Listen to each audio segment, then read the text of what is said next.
retour. Bon retour, oh. Et ça peut être Peniel. Ma poste Peniel, parce qu'on m'a calamba ina moine.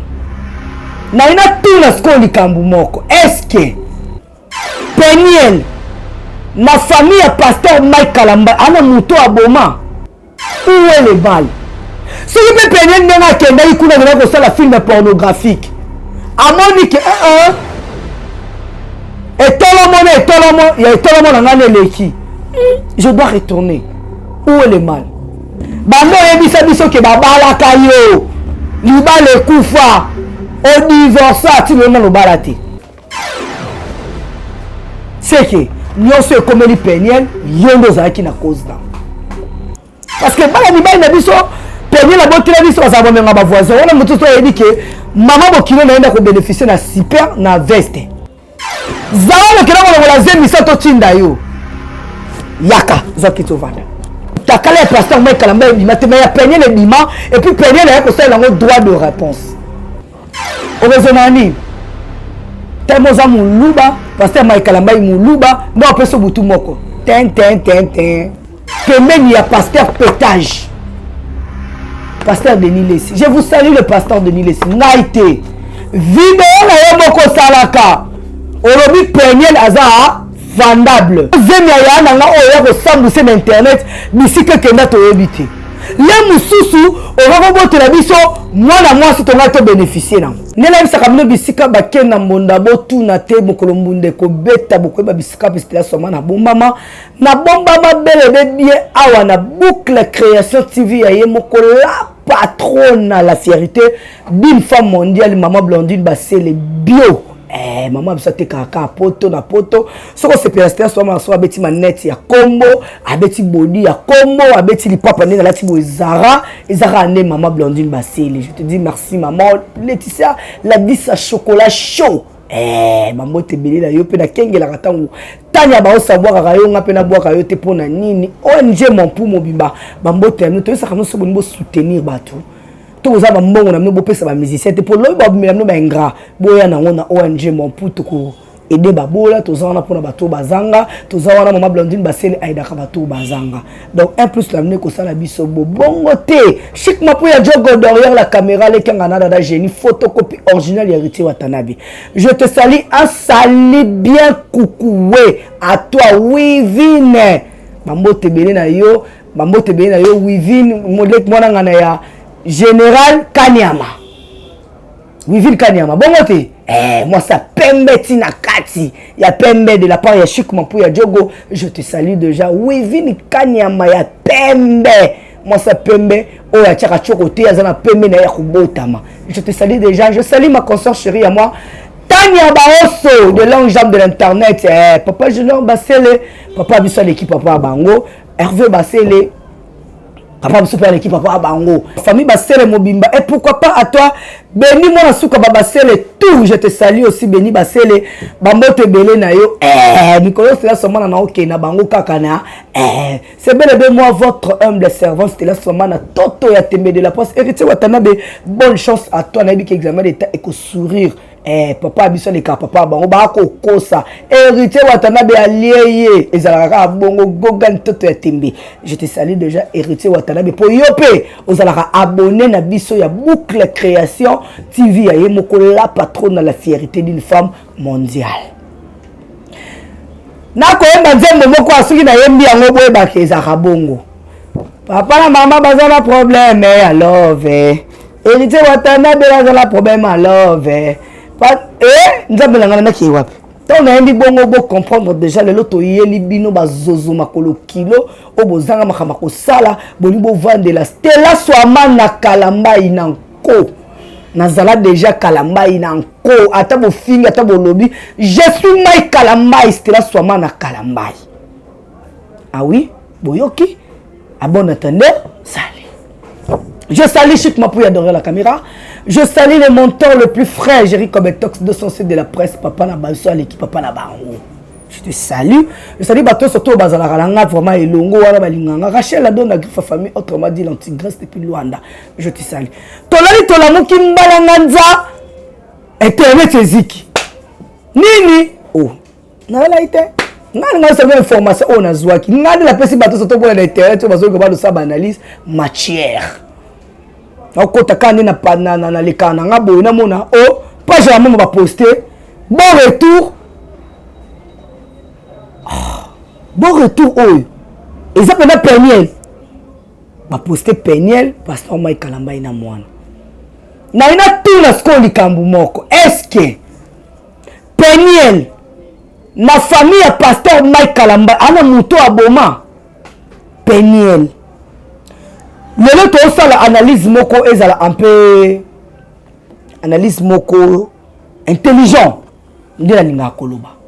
Oma Blandine Basele tant na loba boye yo zawadi la karaba la sorcière Zwaki Chovanda. Pour yondo ela kibiso affaire vaseline Zwaki Chovanda. Zawadi nazaka na kanda na yo zemi ya na nga oya ko sambuse na internet bisika kenda to yebite. Le mususu oroko botela biso mwana mwasi tonga to bénéficier nango. Parce que bala ni na biso penye la botela biso azabo menga ba voisin. Ona mutu to yebi ke mama bokilo naenda ko bénéficier na super na veste. Zawadi kila la zemi sa to tinda yo. Yaka Zwaki Chovanda. Nana makamno yebisa zawadi. Quand on a peigné les gens de Zawana à Kovanda, c'était là seulement on tapait ça comme attention, ngayo naïe, na koloba. Bah poster photo ya Peniel ensemble avec pasteur Mike Kalamba avec tout le respect qu'on lui doit et puis va poster photo na neve nanga. Nous côté les commentaires, nous les commentaires moko trop excitante. Moni fi moko zaka zozolo kolo kilo internet. Oh vendre la carte via ba ninga ye moko ba te soko bonga kan. Asali analyse. Jamais. Photo neza photo kala. Yo bando bala. Bando yebisa biso ke ba bala ka yo. Liba le kufa. O divorce ti le na lo balati. O raisonnement nini? Temoza muluba, pasteur Mike Kalamba muluba, non peso butu moko. Ten. Pasteur Mike Kalamba c'est le pasteur le plus frais. Le pasteur tout. Au bazar na église na nzela na bangwana. Je dis bien le pasteur le plus frais. Non, on a tout se faire comprendre biso na bino babone na biso ya boucle création. Non, on a tout comprendre loko moko. Pasteur Mike Kalamba a balaka Peniel légalement. Azam Obali a Peniel légalement. To lala biso surtout to mona Peniel ba sengi divorce. Cause bango zaki nini? Peniel ndela ki biso vie na bango ba bengaka vie de couple. Le voilà papa joli couple l'homme qui n'a jamais trompé, vie de couple. Ya bato ba kenda ti boso ba sali na nzamba batana sultani ya pembe so panakati na se ba bombe longi ba fungoli boye amoni maman que voilà ma femme. La bête kaye elle a accusé son mari pour na mobali moko mobulu aza infidèle, il a traité de tous les mots. Tolani tolamuki tomoni Peniel Kalambai pembeni ya pasteur Pétage. Pasteur Denis Lessi. Je vous salue le pasteur Denis Lessi. Naïté. Vidéo na yomoko salaka. Olobi Peniel aza vendable. C'est que nous sommes comme les Peniel, yondo zaki na cause da. Tolani tolamuki zawadi yomu tunavandisi na kiti. Oyebi biso affaire vaseline. Liboso te na sima. Zawadi. Sikoyo. Tolali tolamuki tomoni photo et bimi. Toluki ko compte parce que biso to ko yoka na internet c'est to yoka loba maramobo to yebi ke lobe ko la ba retomber loba msu bazala ba prison makala ba bimate chilelo. Ba mususu ba lukisaka bango ba osa ba vidéo ko la ba bele pour ko pardon. Mais ngala sala de mission ya président ya pasteur Mike Kalambai. Nazo appel te interpellation. Pourquoi? Parce que je parlais comme une intellectuelle en disant j'avais fait des analyses comme une intellectuelle qu'on se le dise Et le bateau moussous basala ba analyse ya buzoba ya kiburik ya kovanda boye ya condamner pasteur Mike Kalamba sans pourtant avoir de preuves. Et puis la vérifier on a Peniel. Allo bani. Allo bi mutakala bomoni wana ezanga. Mais zatena mobali bomoni azolobake ba mutakalizenga. Bravo. Tu es la seule et unique mouton ba publier pe andima ke ezaye. Chic, ok bien. Bon fongola makutu na bino boyo kanga de bino to faire la pasteur Mike Kalamba ba analyse. Qui vous a dit que pasteur Mike Kalamba bazongani na Peniel? Ce qui peut que pasteur Mike Kalamba bazongani na Peniel, où est le mal? Bonjour raisonner ni bino ne bozala baso boko la bana Peniel. Ou bien bino ne bozala ba papa boko la bana ya Mike Kalamba. C'est faux. Détrompez-vous. Que ce soit quel que soit Bassito Mibal, bon c'est détrompez-vous. Détrompez-vous. Voilà bon en français. Boucle. Voilà bon. Bassé les de moi, maman Blondine. Bio. Pour vous faire une analyse, vous êtes intelligente. Moi c'est là soit mal na roya na rolo bana, on peut ça conseil pas pasteur Mike Kalamba boyé. Peigner la bombe moutouté na famille à Mike Kalamba. Si et seulement si photo et page à la maman va publier et zabongo attends il peut vanter jabana na yé attends il coutume tele boba ko kufa ce que zongeli yé docteur coutume chibaou bobo chibaou on est za bazabeta ngo changi elongwe chibaou mutu musupe chibaou kanga na ngo yete ngana yebi ba se mabale belé abala muluba mais aussi la paix adultère libanda azo commettre adultère libanda na mona pi mobala bala muluba azo commettre adultère libanda chiba wango za ranini ezali to ko lokola batute ke chiba we existe ka te oui chiba we existe ka mais faut boyeba ce qui peut ba réparer chiba ou peut ba réparer ngo malgré ça na condition moko trop fort nongola bilamba tambola ba veni kota bima mutakala ni bato bamona ye po rezonga na libala mwasi moko to lingango ke batamusanga ni pona longole kila mais ce que ça que nzamba loba que pasteur Mike Kalamba durant toute ta vie sur terre au ko vivre na Peniel quel que soit impudicité à Peniel aux a censé à vivre na Peniel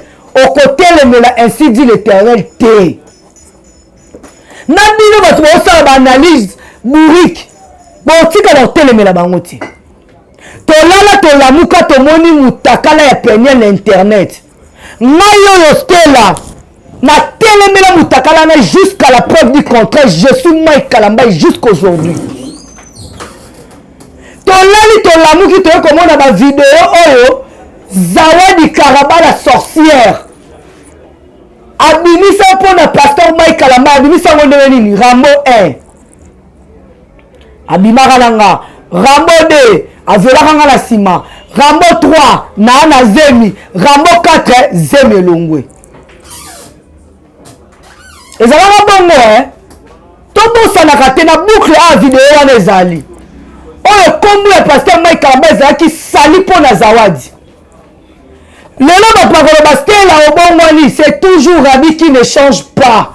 Et puis ce botali dans la vidéo na ngani sur le cas la tikala au film na Peniel te po na mamba Zawadi. Na telemela Peniel parce que elle avait fait une signe de victoire. Le rôle la muta longi pasteur Mike Kalamba tangu mutakala le kuta makola mobali ya kubuka et bimaki na internet. O tikala on la pasteur Mike Kalamba. Oh ti le longa Stella Kalamba na sengaka mutakala ya na nga mobali na internet tikala obimati. Qu'on se le dise. Si les lois on a dit que mutakala et pasteur Mike Kalamba et bima, mais il y a peigné les bima et puis peigné les comme ça il a un droit de réponse. Zawadi y a biso vanda na potino no pesa biso suite ya zemi na biso ke na longola te. Y a biso zwa ki so vanda wana. Tokende siko to sala une analyse intelligent. Na bana, na maman, na papa, bazan a besoin d'affection familiale. Na la bengi mutu bona poto bisinga te. Eza normal. Bon limousine quoi coup de foudre. Nana yebi connaissance nanga moko je te salue Christian Kabeya wetu. Tata moi si na leka pa bango propre bakabwana mobali basala 20 ans. Mobali kenda poto. Ah! Luka na mobali si mobali no mususu mobali ya poto c'est aboti. Alors baka nini? Mon mari est parti, il m'a laissé avec les enfants.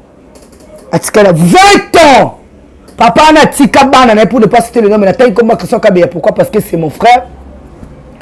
Atika moi on a liboso à 18 ans. Akuta moi on a 38 ans. Atika moi on a libale. Azaka na 7 ans si je me trompe pas. Akuta moi on a 27 ans. Même dans le balabino boye, baza siko na poto. Bana on a libale, na pas mal là-bas. Bakende na poto papa tika la kobota te. Kabane mibale. Ni marié, ni divorcé, ni célibataire, ni makango. Lelo yo. Zawad nani Peniel mutasala biso vidéo ya mutakala na mobali na chambre. Yenda se dévalorisa. Mais ti lelo Zawad na pesa biso vidéo na pasteur Mike Kalamba likola mbetu te. C'est que il continue toujours à garder sa crédibilité. Étant qu'un serviteur de Dieu, qu'on se le dise. Ce qui est là au coup de foudre salami, que pasteur Mike Kalamba a tel à Monique, n'a moi cité au en charge de peiner la bande. Où est le mal? Où est le mal? Ce qui peut peiner n'a qu'un la film pornographique. À Monique, et tolomo, il y a tolomo dans l'année qui. Je dois retourner. Où est le mal? Neti ngasti na mena vandibo. Nena vanda na réfléchir ça comme bal na ngame sur la kabwana bango. Na zala na goïste te. So yi mobali moko essayer que taper to zonga na to zonga. Mais c'est pas pour le moment. Na vandi non. On réfléchir dans vie. Femme seule avec beaucoup de wifi, internet est belé, YouTube ma casse. C'était là soit mal. Nous sommes posé tout là. Il y a là nos que Mike Kalamba il a perdu le bazon on est talio. Quant à moi nous sommes l'analyse vous êtes intelligent. Oui. Peniel avait déconné. Pasteur Mike Kalamba aussi. Quelque chose il n'y avait pas de vidéo. Mais il y avait de dur. On m'a demandé qu'on le pour la pasteur Mike Kalamba. Oh, il y a l'église, alors on a dit que je dois aller réparer avec mon Dieu. Bravo le pasteur. Pasteur le plus soumis. Le pasteur Nyoso Yanzila Wana. Il avait voulu nous faire voir quoi? Qu'il est un serviteur de Dieu. Il est un homme appelé par son Dieu. Tant nous comprenons que il doit aller réparer avec son père pour revenir encore. Acte pasteur Mike Kalamba ya sala, il était le seul et l'unique pasteur. Oh, bêtise, c'est venu à comment aïe à devoir lui que je laisse l'église, je pars voir mon Dieu, je pars réparer avec mon Dieu. Ce qui nous a me pense à comparer lui que ta femme c'est toujours Peniel pour la gloire de Dieu. Roi Salomon, à Tamboula na basi ba servante. Roi David, nous avons besoin l'homme selon mon cœur. C'est juste pour dire que réconciliation il y a Peniel na pasteur Mike Kalamba et zo soit bino na nini mais pour votre information eza obino bolo bati Peniel na pasteur Mike Kalamba ceux qui baluki va se réconcilier c'est juste pour garder bana na bango.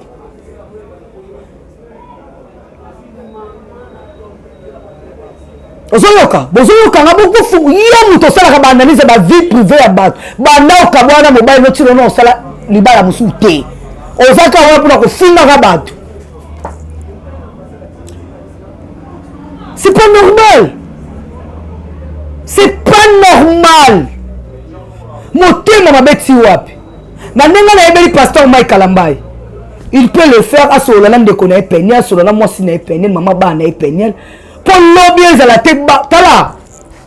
Bon, ben on sauver dans la pasteur Mike Kalamba ezani. Et ça parce que baba na bafana na poto.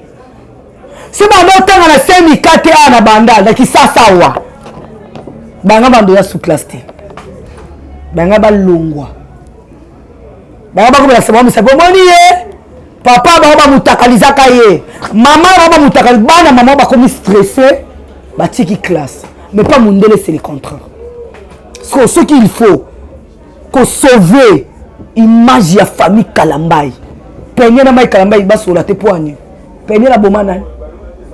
Peigner sur sa mai Kalambai te pour mai Kalambai ya bomana. Bata kento. Bata mitema mabe. Ce que moi je peux dire pour conclure l'analyse à Lelo Zali, ce qui pasteur Mike Kalamba celui-ci Peniel, to ba réconcilier na Peniel pour na ko sauver bana na bango, bravo. Ce qui peut pasteur Mike Kalamba le dit que Lelo j'ai décidé na c'est ma famille na pardon na zonga na maman bana na bravo. Aboy ne ko zala bi bota. Aboti atiki na serre atiki aboti na protocole atiki. Pasteur Mike Kalamba, si vous avez bien réfléchi pour la solution, maman est banane na yo. Na lobby te ke bozonga ni pour la baba comment Pasteur Mike Kalamba ikangi ça y na lobby bongo te na dit si seulement c'est la bakena classe ba dit si seulement si. Et ça dit que bozonga na muta bomela muninga mutu pe azate. Qui bon mon pono. Revenez à notre mouton. Revenez à notre passé. Bola mouni peigné la salle pasteur Mike Kalamba. Bola mouni pasteur Mike Kalamba ça qui peigné oh le 5 baba ça la réconciliation. Bamsou ba lobi za profil à WhatsApp bamsou ba lobi akina ko zo baptême ya wana le pasteur a ibisi à réconcilier on bengi pasteur Mike Kalamba. Oui, c'est un serviteur de Dieu et puis le Coran c'est la mère de ses enfants. Où est le mal? Oui, Vim Kanyama, je te salue. Où est le mal? Laetitia l'a dit sa chocolat chaud. La fille à maman, je te salue. Tanya Baoso, des longues jambes de l'internet, la femme la plus douce de l'internet, je te salue. Rachel Adona, tout à bango on a conseil à Bassi, je te salue. Chouk Mampouya, photocopie originale, il y a héritier Watanabe, je te salue. Astrid, je te salue. Nani Soso. Nani oh. C'est le bon que tu sais, c'est que vous la raté. Maman Blandine Bassele, merci pour l'opportunité. À Kovan Sanga, vraiment, Awanangwende à Boucle Création TV. Merci à Hervé Bassele. Merci à Papa Junior Bassele, Tofla. Merci à toute la grande famille Bassele. Mon papa chéri d'amour, David Massoungou, na papa Bissaleka, papa Bango Motema Isinga Boké, Timo Sazanga Manda. Je salue Beni Bassele, moi Soukba Bassele, tout. Je vous salue. Quant à moi et vous, on se retrouve à la prochaine numéro. Si on a le bimabé, Bossi Pontenga. Dans le bika pour na bazozo, bazo miniature na bango, bazo titre bacha pasteur Mike Kalamba ina Peniel. Babomela bino nani. So bazongo ani sayeni. Bido pe bozongo ya mibana bino kala. C'est que